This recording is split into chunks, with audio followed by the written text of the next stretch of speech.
ఆంధ్రప్రదేశ్లో సార్వత్రిక ఎన్నికల పోలింగ్ రోజు మాచర్ల ఎమ్మెల్యే పిన్నెల్లి రామకృష్ణారెడ్డి పాల్వాయి గేటు బూత్లో ఉన్నటువంటి ఈవీఎంను ధ్వంసం చేసినటువంటి నేపథ్యంలో ఆయన్ని అరెస్ట్ చేసేందుకు పోలీసులు ప్రయత్నించగా ఆయన తన తెలివితేటలతో చాకచక్యంగా తప్పించుకు తిరిగి ఆయన కోర్టును ఆశ్రయించడం, కోర్టు 5వ తేదీ వరకు జూన్ 5వ తేదీ వరకు అతని మీద ఎటువంటి యాక్షన్ తీసుకోకండి అంటూ స్టే ఇవ్వడం ఇప్పుడు 2 తెలుగు రాష్ట్రాల్లో సంచలనంగా మారింది. ఈ నేపథ్యంలో ఈ అంశం మీద మనతో చర్చించేందుకు జనసేన పార్టీ అధికార ప్రతినిధి శ్రీనివాస్ గారు మనతో ఉన్నారు. సార్తో మాట్లాడదాం. సార్ నమస్తే అండి. నమస్తే అండి.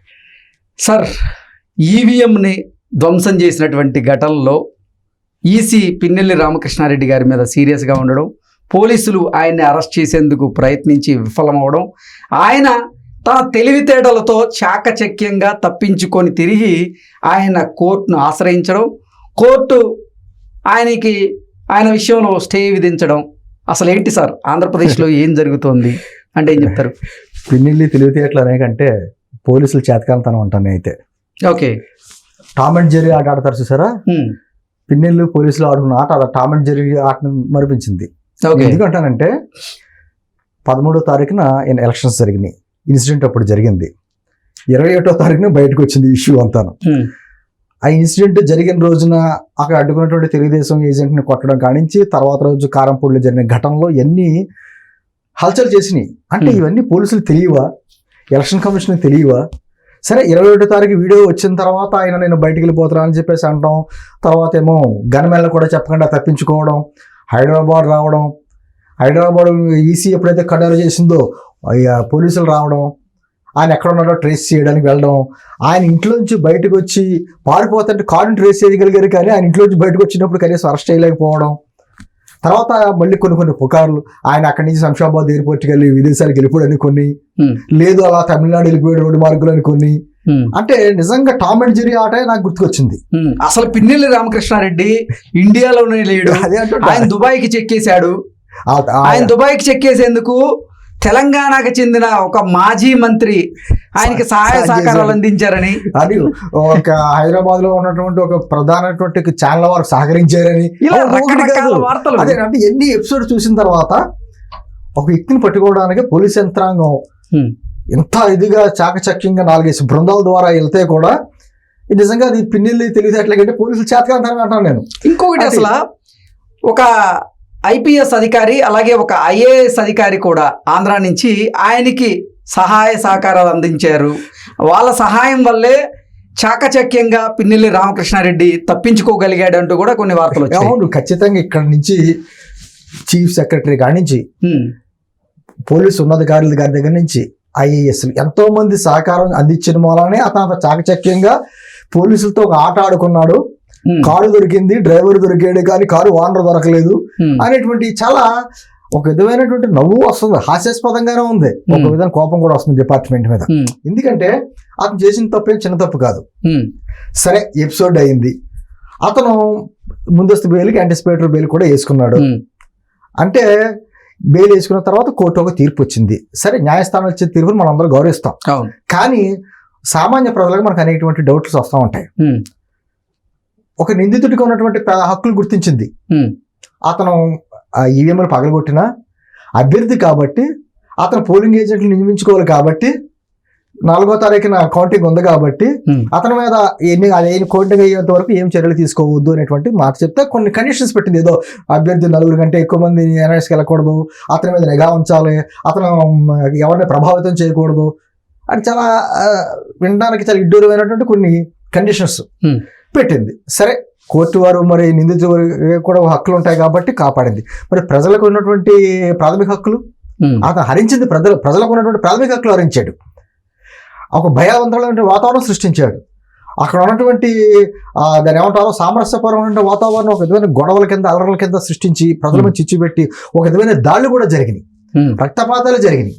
మరి అటువంటి వాతావరణంలో అతనికి ఇచ్చారు. రేపొద్దున్న ఇదే కంటిన్యూ అవుతాయి అంటే ఎన్నికల్లో ఓడిపోతాను అని అనుకునేటువంటి అభ్యర్థి ఇలా పోలింగ్ బూత్ల్లోకి వెళ్ళి రచ్చరచ్చ చేసి లేకపోతే కౌంటింగ్ మెషిన్లను పగలగొట్టేసి ఆ తర్వాత ఎన్నికలు అయిన తర్వాత తాయితీగా అతను నిరూపించుకోవడమా లేకపోతే ఏదో చేసుకోవడమా లేకపోతే అతనికి ఉన్నటువంటి అంగబలాలు అర్ధబలాలు ఉపయోగించుకుని కేసు ప్రభావితం చేసి అతని మీద కేసు లేకుండా చేసి బయటకు రావడమా ఏదైనా చేయొచ్చు.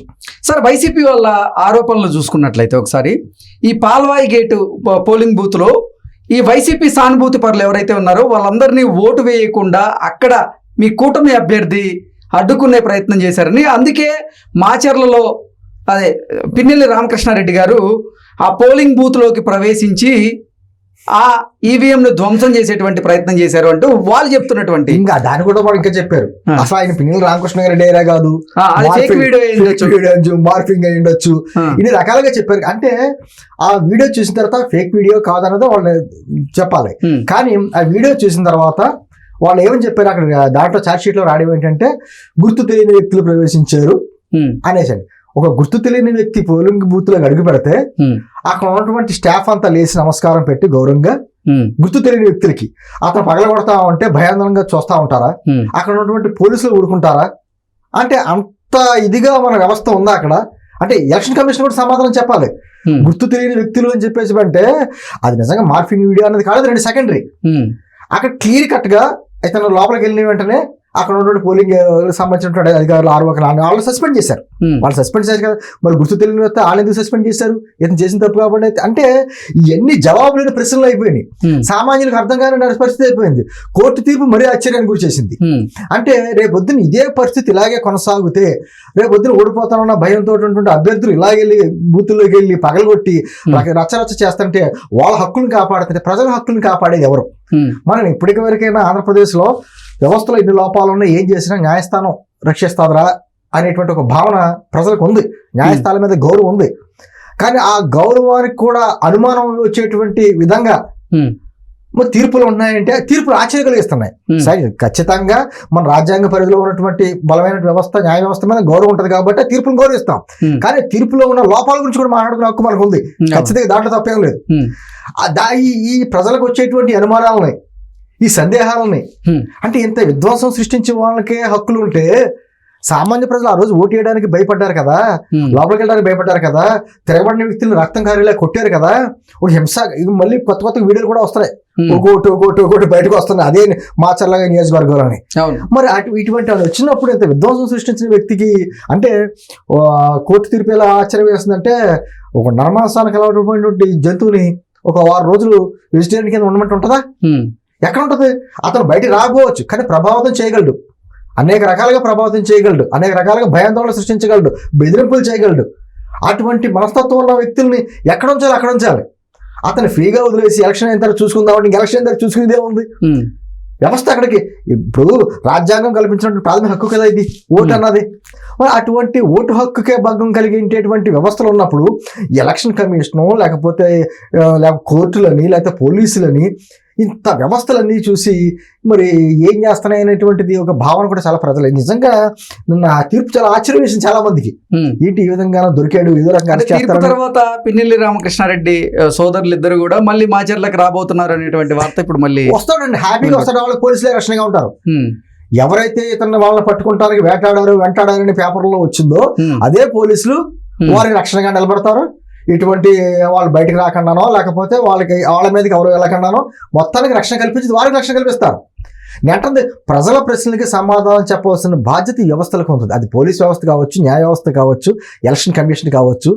ఎలక్షన్ కమిషన్ అంటే పేపర్ పులి అనేటువంటి అభాండాలు చాలా ఉంటాయి. అంటే మీరు కృష్ణ గారు ఈ గతంలో ఇన్ని ఎన్నికలు జరిగినాయి.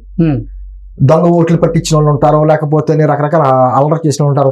ఎవరి మీద ఒక్కరి మీద చర్య తీసుకుని అతనికి మళ్ళీ ప్రజాప్రాతినిధ్య చట్టం కింద మళ్ళీ ఎన్నికల్లో ఓటు నిలబడ్డాయి అర్హత లేకుండా శిక్ష విధించిన దాఖలాలు ఏమైనా ఉన్నాయా? ఒక్కట్లేవు. కొన్ని 100,000 కంప్లైంట్లు, కొన్ని 1000 కంప్లైంట్లు వస్తాయి ఎన్నికల సంఘం దగ్గరికి. ఒక్కడి దగ్గర చర్య తీసుకోదే. అఫిడవిట్లో ఖాళీ లేకుండా ఫిలప్ చేస్తేనే ఎలక్షన్ సంఘం బాధ్యత అయిపోయినట్ట. దాంట్లో నిజాలు ఎంత ఉన్నాయో తెలియదు, అఫిడవిట్లో నిజం తెలియదు.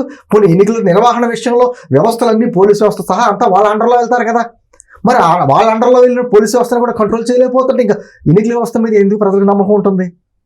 ప్రపంచంలోనే పెద్ద రాజ్యాంగ వ్యవస్థ, ఒక విధమైన పెద్ద పండుగ, ప్రపంచంలోనే పెద్ద పండుగ, ఎన్నికల పండుగ, ఇవన్నీ కూడా మనకి ఏమైందంటే కేవలం పేపర్ల మీద కనిపించేటువంటి విషయాలే తప్ప వాస్తవ రూపేణ ఎవరికి బలం ఉందో, అర్ధబలం ఉందో, లేకపోతే ఎవరికి అంగబలం ఉందో, ఎవరికి పదవులు ఉన్నాయో వాడి మాట నెరవేరుతుంది తప్ప సామాన్యుడికి హక్కులు లేవు అనేటువంటి ఒక భావన అయితే కలుగుతుంది. అది ప్రజాస్వామ్యానికి మాత్రం మంచిది కాదు. ఖచ్చితంగా ఇప్పటికైనా నిజానిజాలేంటో తెలుసుకుని వ్యవస్థను రక్షించండి, ఓటు హక్కు అనేటువంటి ప్రాథమిక హక్కును రక్షించండి అని మాత్రం మనం కోరగలం. Okay sir, thank you so much. Thank you.